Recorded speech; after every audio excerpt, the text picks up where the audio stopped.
बिना फल के इच्छा के कर्म कैसे संभव है? इसलिए तुम्हें असंभव लग रहा है क्योंकि तुमने अपने को देह मान लिया है ना।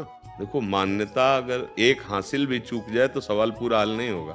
तो अगर एक हासिल चूक जाए तो सवाल हल नहीं होगा। बस यहाँ समझना, सवाल हमारी गलत यहीं से हुआ है। इस शरीर को मैं मानने पर कभी निष्काम नहीं हुआ जा सकता, कभी भी, क्योंकि कामना का पुतला है। एक कामना पूर्ण हुई, फिर दूसरी कामना, फिर तीसरी कामना।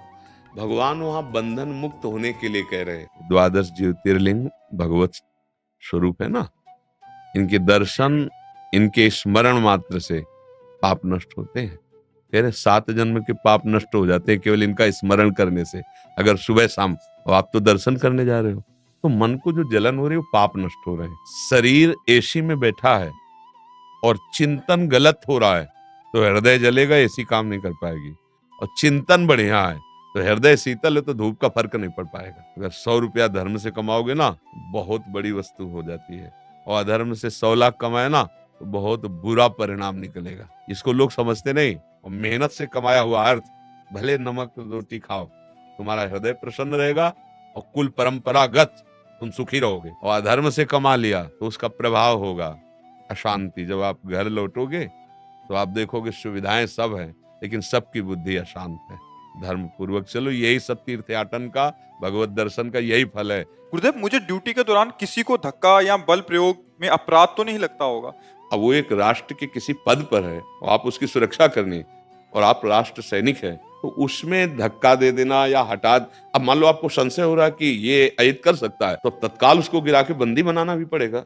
अगर उसको ऐसा कुछ मनोभाव या ऐसी कोई चेष्टा नजर आई तो उसके लिए तो आपका कर्तव्य है। वो कर्तव्य में दुख नहीं, उत्साह होना चाहिए।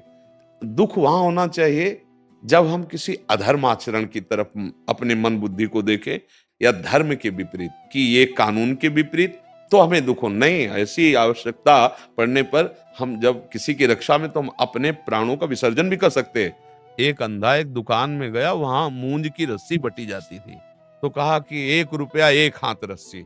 सुबह से शुरू किया, और वो मूंज की थी, वो जितना सकिलाता वो चबाता जाता। जब शाम हुई, वो जितना हाथ में था उतना ही था, पूरी रस्सी चबा गया, पड़ा। कुछ ऐसा ही होता है बच्चा, अंधा बटे और पड़ा चबाए। एक कहावत है। अगर दूसरे से पैसा ले रहे हो बच्चा, मेहनत इतनी कर रहे हो, तो लाभ उनको मिलेगा बच्चा, तुमको क्या लाभ मिलेगा?